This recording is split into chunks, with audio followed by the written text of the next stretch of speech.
చెప్పమ్మా. నా పేరు జయలక్ష్మి అండి. మాది పంచదాల గ్రామం అండి, రాంబేలి మండలం అండి. మేము 19 రోజుల క్రితం నుండి ఇక్కడ ధర్నాలు చేస్తామండి. అయితే మేము తిప్పులు లేకుండా మేము ఇక్కడే ఎండలో పడి ఏడుతున్నామండి. అయినా సరే ప్రభుత్వం ఎక్కడ స్పందించట్లేదండి. ఒక ఎమ్మెల్యే గారే కానీ, ఒక ఎంఆర్ఓ గారు కానీ ఎవ్వరు కూడా స్పందించట్లేదండి. వాళ్ళు అక్రమంగా ఈ భూములన్నీ తీసుకోవాలని చూస్తున్నారండి. ఎంతకైనా సరే తీసుకుందామని చూస్తున్నారు. ఈ సుందరపు విజయ్ గారు అయితే ఓట్లు అడిగినప్పుడు మాత్రం మా ఇంట్లోకి వచ్చి దండలు పెట్టి వంగి దండలు పెట్టి ఓట్లు అడిగి గెలిపించుకున్నారండి. కానీ ఇప్పుడైతే మాత్రం మా వైపు తొంగు చూడట్లేదండి. మేము ఏమైపోవాలో మాకే తెలియట్లేదండి. ఇంకెలాగే కొనసాగిస్తాం, ఈ ధర్నాలు మాత్రం కొనసాగిస్తామండి. ఇది మాత్రం కొనసాగించుకుంటూ ఉండమండి. మా భూములు మాకే కావాలండి. మేమైతే మాత్రం సుందరపు విజయ్ కుమార్ గారు ఇంటికి వెళ్లి మాత్రం ఆత్మహత్య చేసుకోవాలని మేము అనుకుంటున్నామండి. మాకు న్యాయం జరిగే వరకు కూడా మేము ఈ పోరాటాన్ని అయితే ఆపదలుచుకోవట్లేదండి. మా పిల్లలు జల్లలో పడుచుకొని మేము ఇక్కడ ఉంటున్నామండి. మాకు న్యాయం జరగాలని మేము చూస్తున్నామండి. మేము అన్యాయంగా ఎవరి భూములు తీసుకోలేదండి. మేము 50 సంవత్సరాల నుండి వచ్చిన భూముల్ని కూడా ఇది అన్యాయంగా తీసుకుంటే మేము ఎట్టుకోగలమండి.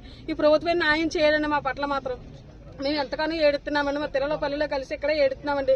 విజయ్ కుమార్ గారు ఎంత అన్యాయం చేస్తారని అయితే మేము అనుకోలేదండి. మాకు ఎంతో మేలు చేస్తారని అయితే మేము అనుకుని గెలిపించుకున్నామండి. కానీ ఇంత అన్యాయం చేసి మా దళితులు పొట్టలు కొట్టాలని చూస్తున్నారండి. దళితులు ఎంతకాలం ఎలా తొక్కుదామని చూస్తున్నారండి.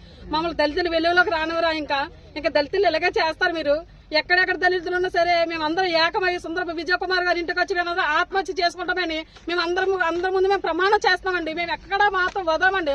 మా పోరాటాన్ని అలా కొనసాగిస్తూనే ఉంటామండి. మీరు ఎంతకాలం ఎలా దౌర్జన్యాలు చేస్తారు, ఎంతకాలం అన్ని దోచుకోవాలని చూస్తారు.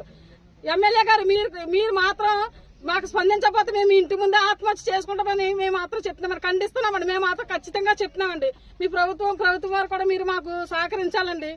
ప్రభుత్వం వారు మేము దయచేసి మనం చేస్తామండి. మా పిల్లలు చల్లంతా మేము భూమిలో ఏడుతున్నామండి. దయచేసి మీరు మాత్రం మాకు స్పందించండి. కలెక్టర్ గారైనా మాకు స్పందించండి. అలాగే డిప్యూటీ సీఎం గారు పవన్ కళ్యాణ్ గారు మీరు కూడా మాకు సహాయం చేయాలని మేము దయతో కోరుతున్నామండి. మీరందరూ మాకు సహాయం చేయండి. మా దళిత సంఘాలు ఎంతమంది ఉందో అంతమంది కూడా ఎమ్మెల్యే గారు ఇంటి ముందు ఆత్మహత్య చేసుకుంటామని మరీ మేము హెచ్చరిస్తున్నామండి. మా స్థానిక నాయకులు, తెలుగుదేశం పార్టీ నాయకులు కూడా ఇలాగే కూటమిగా కూడుకొని మా పొట్ల కొట్టాలని చూస్తున్నారండి. బయటకు మాతోనే ఉంటూ నటిస్తూ ఇలాగే లోపల కుట్రలన్నీ చేసుకొని మా భూములు తీసుకోవాలనే చూస్తున్నాను. మాకు ఏమీ వద్దండి. మాకు మా న్యాయం మాత్రం చేయండి. మా భూములు మాకు ఉంచి మాకు అన్యాయం చేయకుండా మా పిల్లలు మేము బ్రతికేలాగా మాకు సహాయం చేయమని కోరుచున్నామండి.